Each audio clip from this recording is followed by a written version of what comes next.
Well, happy days are here again for Boris and Natasha. Boris sent Rocky and Bullwinkle into a secret missile base where they immediately ran into a minefield. Then there was General Consternation and his staff, who sent a couple of tanks out to investigate intruders. The two tanks ground to a stop at the edge of the minefield. Then suddenly a loudspeaker blared. This is Major Hardrock of the Intruder Disposal Corps. You are to leave this area immediately. But we can't. We're surrounded by landmines. Yeah, and they go off real easy, too. Why, if we was to just step over there... See what I mean? Very well. This means we must use the Intruder Disposal Unit M3. What do you suppose that M3 unit is, Bullwinkle? I don't know, but I don't like the sound of that word disposal. Then the turrets of the tanks slowly opened. Hokey smoke, Bullwinkle, look at that. I didn't think I'd like it. Yes, an enormous mechanical hand emerged from the tank and firmly clutched our heroes in its iron grip. Now what do you suppose happens? The boys soon found out, for at that moment a huge mechanical foot also made its appearance. Now I know what they mean by disposal. Fire two! And our heroes went sailing through the air. Meanwhile, out on the highway, Boris and Natasha sped along on their motorcycle. Won't be long, Natasha. We'll be at Mount Flatten. You sure Moose and Squirrel won't show up unexpectedly? I'm absolutely positive. By now they've been blown into itsy little bits. They're goners, kaput, all finished. Then who is that we just passed? Ghosts! Must have been ghosts. Hitchhiking? And Boris quickly pulled the motorcycle to a halt. What are you going to do now, Boris? You couldn't guess, Natasha? Me, world's #1 villain, cold-blooded, nerves of steel. What would I do? What? I cry like baby. Boris. And while Boris tried to drain the tears out of his goggles, Rocky and Bullwinkle were still trying to hitch a ride to Mount Flatten. Hey, how about it? Can you give us a... Gee, we could be stranded here from now on, Bullwinkle. Well, I'll stop the next car, Rock. How? I'll just lie down here in the road is what. Hey, that's dangerous. Tut, Rocket. Who in the world would ever run over somebody laying in the middle of the road? Well, now we know who. But it seemed the driver of that large limousine had seen Bullwinkle, for the car stopped and began to back up. Looks like he's coming back for another crack at you, Bullwinkle. Now that is going a little too far. Hey, he's stopping. I told you it'd work. Gee, this is awful nice of you, Mr. He's probably shy, Rocky. Let's just get in. Our heroes did get into the limousine and it started off down the road. It's a little warm in here, Bullwinkle. Let's roll down a window. Okay, Rock. Hey, that's funny. What? There's no window cranks. No door handles either. Hey, I don't like this, Bullwinkle. I'm not exactly crazy about it myself. Hey, mister, what kind of car is this anyway? But still the driver remained silent. For had our boys only known it wasn't a real driver at all, but only a dummy fastened to the wheel. And yet with no human hand to control it, the limousine roared on faster and faster toward... what? We'll find out next time in Crash Drive or Oedipus Rex.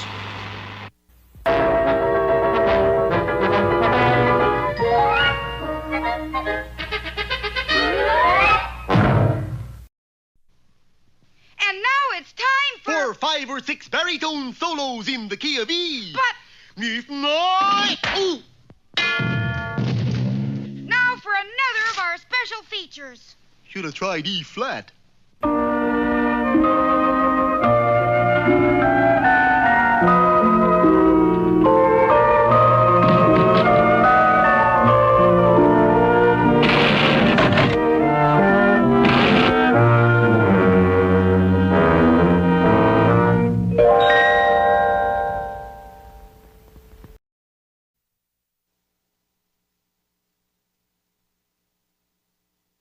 Once upon a time, there was a handsome prince who one day, while riding through the woods on his white charger, saw a very strange sight. For there, in a clearing, was a most beautiful maiden in a glass coffin, surrounded by 7 funny-looking little men. Dwarfs, I believe they're called. The prince quickly rode to the spot and kissed the beautiful maiden. She immediately awoke. The dwarfs rejoiced. Hooray! Ray is right. Now we could go home and get some sleep. And the young girl, whose name just happened to be Snow White, and the prince were married. Soon after, the prince was made king, and they lived happily for many years. Then one day, the king's wife presented him with a beautiful son. At 5 a.m. in the morning. Here, you walk the floor with him this time. And the king did. Night after night, year after year, the king walked the floor with his son, until finally, 21 years later... Oh, stop that! You are now a young prince, just as I once was. It's time you quit blubbering and go out to find yourself a bride. Bride? How do I do that? Well, do like I did. Wander around the country till you find a beauty under a spell, and then you kiss her. That's the way I met your father, son. That's right. Poison apple, wasn't it, Whitey? With that, the king promised his son a kingdom of his own when he found a bride, then sent the boy into the world to seek his true love. The young prince wandered about for several years with no luck. Then, one day, he chanced to learn of a beautiful maiden who was being kept in a high tower by a wicked witch. Her name was Rapunzel. Rapunzel? She? What a name. Seeking out the tower, he found it to be very high, with the only entrance being a tiny window near the very top. As he watched from the cover of a thorn tree, the wicked witch suddenly appeared and called out in a loud voice, Rapunzel, Rapunzel, let down your hair, so that I may climb the golden stair. The prince was startled to see shafts of golden hair tumble from the window, so long that it reached the ground, and the witch climbed up them. Soon after, the witch clambered down and was gone, and the prince approached the tower and called out just as the witch had done. Rapunzel, Rapunzel, let down your hair, so that I may climb the golden stair. He climbed the hair and found it attached to the most beautiful maiden he had ever seen, and he immediately fell in love with her. Beautiful hairy one, let me take you away from all this. I'm with you, but how do we get out of here? Easy. We'll climb down your hair together. But at that moment, the witch flew in on her broom. So! Which was just as well, for both of them, climbing down Rapunzel's hair wouldn't have worked anyway. Furious, the witch flung the prince from the window. And turned to the frightened girl. I warned you about this. No cooking, no pets, and no visitors. With that, the witch pulled out some shears and cut off all of Rapunzel's lovely hair, then turned and sped away on her broom.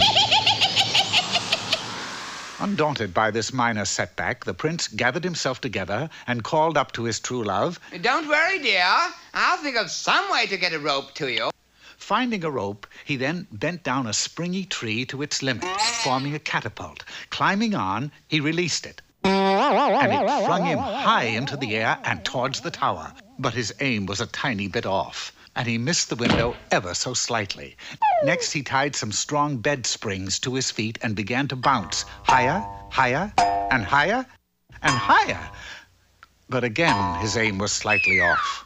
You'd better skip the whole thing, dear. The only way you'll ever get up here is to fly. Fly? That's it. I'll fly up. Oh, don't be cuckoo. You don't know how to fly. Not now, but I'll learn. The prince dashed off, and for the next 6 months, he closely watched the birds in the woods, copying every move they made. Then finally, after much practice and perseverance, by flapping his arms wildly, he was able to fly. Yahoo! Hang on, sweetie. I'm coming. He quickly flew back to the tower, but when he arrived, he found the one thing he hadn't thought of leaning up against the tower, a ladder.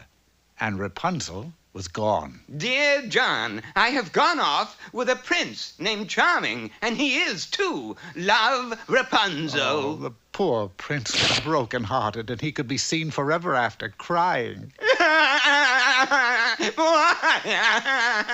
And flying around and around the empty tower. And, of course, the moral to this story is that if you laugh, the world laughs with you, but fly, and you fly alone.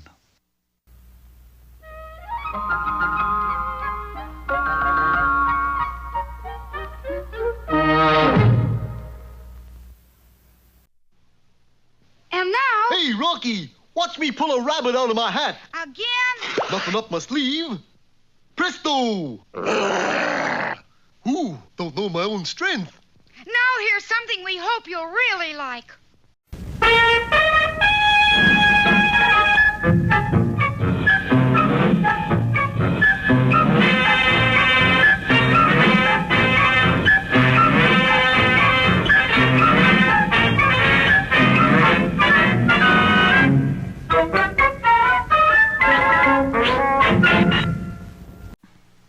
Hello again, Peabody here. Sherman and I are on our way into the past, as usual, and today's journey should be an exciting one. What shall I set the way back for, Mr. Peabody? Date-wise, Sherman set it for July 14th, 1865. And the place? A steep peak in the Alps, 14,780 feet high. It is called the Matterhorn, and we shall be there when it is conquered by Lord Francis Douglas. It was a short journey, and a cold one. Before we could catch our breath, we were standing with Lord Douglas and his party in the town of Zermatt. Towering over us was the mighty Matterhorn. Oh, this infernal delay has worn my nerves to a frazzle. Are you ready to make your ascent, Lord Douglas? Have been, you know, since 3 this morning. Why are you waiting? Because no one has said go. You mean you and your men have been standing here all that time waiting for somebody to say go? Yes, I suppose that does sound a trifle odd to you. Sherman, do Lord Douglas a favor and say go. I'd be glad to, Mr. Peabody. Go. Underway at last, the Douglas party lost no time in climbing. We followed their progress with a spyglass and were startled 5 minutes later to see they were already halfway up. That must be some kind of record. Yes, it would be, if it were Lord Douglas. Huh? Look again, Sherman. You'll see that Lord Douglas is in a race, for those climbers halfway up are a party made up of Italians. How can you be sure? Look closely, my boy, and you'll see. I don't see anything different about them except their snowshoes. That's it, Sherman. Those snowshoes are pizzas. Suddenly the door of our chalet burst open, and in stumbled one of Lord Douglas's guides. Lord Douglas is doomed! Before he could elaborate, the guide collapsed. What do you suppose he meant, Mr. Peabody? Only one way to find out, Sherman. We must scale the Matterhorn ourselves. Well, the climb was a simple one for Sherman and me, due to the fact that we lived in my penthouse apartment, you know. And for exercise, we would scorn the use of the elevator every so often and use the stairs. Well, we reached Lord Douglas's camp in no time at all. And I say we turn back. But you can't let the Italians beat us, old boy. It isn't the Italians, old man. It's the... It's what, Lord Douglas? The abdominal snowman. The who? A creature who inhabits snow-covered mountains, Sherman, and throws snowballs at people. My words were followed by a bombardment of the aforementioned objects. How the devil can I conquer the Matterhorn with a snowball in my... face? Sherman, being all boy and a yard wide, was all for sending up a bombardment of his own. I had other ideas, though, and set the party to constructing 3 snowmen of our own. This sure is fun, Mr. Peabody. And a half hour later, we were rid of the abdominal snowman and free to resume the climb, for under my direction, we had erected a bridge game consisting of 3 snowmen, a table, a pack of cards, and 4 chairs. It wasn't long before our attacker joined the game. And if I knew bridge, this game would last a long time. By George, that was positively wizard. Onward! The ascent continued, and although no one voiced it out loud, each man harbored a fear the Italians would reach the summit first. Unfortunately, as we rounded a bend, we found the Italians had run into bad luck and were quitting. It's all his fault, Luigi here. I'm telling him once, I'm telling him 1,000 times. Last 100 feet to the top, you gotta climb with rope. What does he bring? A spaghetti. And the meatballs. We'd give you some of our rope, old boy, but we don't have any. I guess we can't get to the top either. Oh, that's too bad. Tell you what, you can have a nice dish of hot spaghetti. The spaghetti gave me an idea. I promptly tied the ends together and doused the whole thing in snow. The spaghetti hardened and was as good as the strongest rope, if not better. Lord Douglas, Sherman, and I were the only ones willing to scale the summit with spaghetti, and so while the others watched, we made a final assault. The spaghetti held up, and it wasn't long before the 3 of us were standing on the top of the Matterhorn. Warmed by the climb, Lord Douglas removed his fur parka and hung it over a scrawny tree. I'll give you 3 guesses, Sherman, as to what type of tree that is. Pine? No. Oak? No. I give up, Mr. Peabody. What kind of tree is it? My boy, that is a Douglas fir.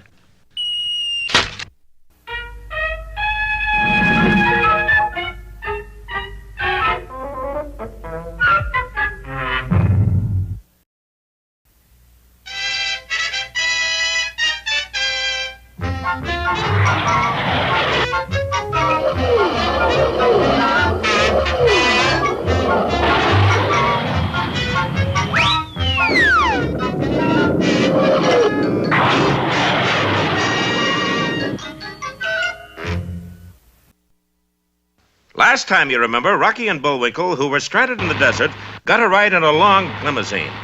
It was only when they were inside the car that they found it had... No window cranks. No door handles. Must be one of those economy models. No, sir, Bullwinkle. Something's wrong here. Hey, mister. But as Rocky shook the driver's shoulder, his hat fell off. Bullwinkle, he's a dummy. Please, Rock, you were speaking of our host. But look, he really is a dummy. So he is. You know what that means, Bullwinkle? Yeah, he must have cheated on his driver's test. No, it means we're going 80 miles an hour with nobody at the wheel. Here, let me get it, Rock. And Bullwinkle grabbed the steering wheel only to have it come off in his hand. I was right. It is the economy model. Meanwhile, a short distance ahead, Boris and Natasha were still wondering how to keep our friends from getting to Mount Flatten ahead of them. Hey, Moose and Squirrel just got picked up by limousine. They'll be here in a minute, darling. We must think fast. Think hard, Natasha. And Natasha did think hard and came up with a brilliant idea. I will change the road signs. So without telling Boris, Natasha changed the road signs to direct traffic over a nearby cliff. Oh, Boris will be so proud of me. Then, unfortunately, Boris had the same idea. Hey, I got it. I changed road signs. And he unwittingly changed the signs back to the way they should be. Natasha will be so proud of me. It's all settled, Natasha. Let's go. Turn right here, Boris. Don't be silly, Natasha. I changed the signs. But Boris, so did I! And the motorcycle went off the road and plummeted downward. After this, Natasha, remember who is brains of this outfit. I figure way out of things. Hey, brains. Yeah. Figure a way out of this. Oh, boy. And the motorcycle plunged into the treetops below and came to rest hanging from a branch. Well, here we are, safe with sound. Meanwhile, as they say, Moose and Squirrel are beating us to Mount Flatten, Mr. Brains. Natasha wouldn't have felt so bitter if she knew our friend's plight. The limousine did take the right turn at the detour, but then started down the mountain road at breakneck speed. Get the wheel back in, Bullwinkle. I'm trying, Rock. I'll see if I can turn off the engine. Unfortunately, there were far too many buttons and knobs on the dashboard, and Rocky accidentally turned on the radio instead. All right, you guys, sit still. Yes, sir. Put your hands up. Anything you say. This is the end for you, rats. I had a hunch it was. Oh, they got me, Rock. Stay tuned now for the second half of Mike Mallet, Public-Private Eye. But first, a brief word from our sponsor. Bullwinkle, it was just the radio. I'm not dead and killed and all? No, but it looks like it's just a matter of time. Fortunately for our friends, the road just then opened out to a flat straightaway. Boy, that was pretty hair-raising. You were telling me. I wonder how we made it down safely. I'm not sure we did. Bullwinkle, look at the wheel. Something or somebody steering this car by remote control. The brainy squirrel had done it again, for in a darkened room miles from the car, a strange figure was directing their course with a number of push buttons. Unfortunately for our friends, while they were traveling forward at high speed, the figure punched a button marked reverse. And the car was immediately torn in half. Oh, fudge. Well, who is this clumsy stranger? Maybe we'll find out next time in Fender Benders or the Asphalt Bungle. And here's Bullwinkle's Corner. Hello there. Time again for a small belt of culture. Today's poem is a searching character study called Simple Simon. Simple Simon met a pieman going to the fair. Said Simple Simon to the pieman, "Let me taste your ware." My what? Not your what, your ware. Let me taste your ware. What where? I got no where. You know what ware? Anywhere. Who's got where? You got where. I don't got where. Ask her. Maybe she's got where. Who's she? She's witch. Witch? Yes, see if she's got where. What where? Witch has where. What? No where. What's nowhere? This whole poem. Why don't you start over? Because I can't quit till I get a pie. A pie? You said where? Same thing. Your pies are your wares. Oh, why didn't you said so? Here is pie. That's better. Better? Sure. Now I'm getting somewhere.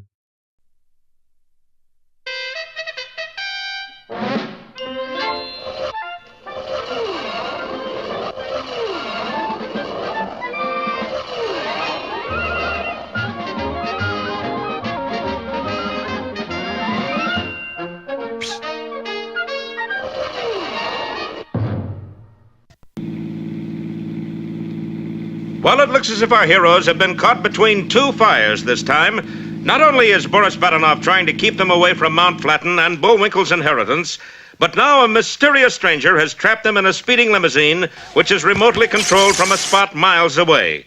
Unfortunately, this new menace pushed the wrong button, and the limousine was torn apart. Oh, crabapple! Are you all right, Bullwinkle? I reckon so. What transpired? I figure whoever was controlling this car pushed the reverse button. But where's the bottom of the car, Rock? A good question, that. For at that moment, the bottom half of the limousine was running through the country, tearing up rocks and cactus. Meanwhile, our friends courageously decided to push on to Mount Flatten on foot across the hot, dry, burning desert. Boy, what I wouldn't give right now for a nice, cool ice cream soda. Yeah, sure would taste good. Then suddenly a fantastic image appeared before Bullwinkle's weary eyes. A ice cream soda. I really prefer chocolate. With 2 straws, please. Thanks. Now, Rocky! Come here, look! Where? Oh, don't you see it? A ice cream soda! Oh, there's nothing there, Bullwinkle. Of course there is! I'll just grab it. Oh! That's a cactus you got hold of. I would have bet it was a soda. You just saw a mirage, Bullwinkle. You know what a mirage is. Sure, it's where you park your car. No, it's an optical illusion. Your eyes are playing tricks on you. They wouldn't do that. They're friends of mine. And the indignant Bullwinkle stalked off. Meanwhile, on top of a nearby hill, Boris was unfolding another fiendish plan. What's that, darling? Like the man says, Natasha, this is fiendish plan number 346. Now look, here are we A. Here are Moose and Squirrel B. We fire small cannon C. Up in the air it goes. And lands on them just as they get to crossroads X. X marks the spot, eh, darling? You said it, kiddo. But at that moment, there was a sudden interruption. Boris, coming this way. What is it? Don't know. Looks like traveling rock garden. Of course, it was really the limousine chassis covered with rocks and cactus. It's coming right at us. Run, Natasha! Too late, for in just a few seconds, the speeding chassis caught up with the villains and roared onward as they hung on desperately. Meanwhile, high up in the air, the cannon shell whistled wildly on its way as 1,000 feet below, Rocky and Bullwinkle slowly approached the fatal crossroads. Mirage, my left hind foot. Oh! Disappearing stodies. Never heard of such a... Now look at that, Rock. I suppose you'll tell me that's a mirage. No, guess it was. But though Boris and Natasha had been momentarily defeated, our heroes aren't exactly out of trouble. Come on, Bullwinkle. We're bound to find some water soon. I can't make it, Rock. And the mighty moose, unused to the desert heat, collapsed in his tracks. Well, it looks bad and very hot for Rocky and Bullwinkle. Please hold a thought for them. Till next time when we see Burning Sands or the Big Hotfoot.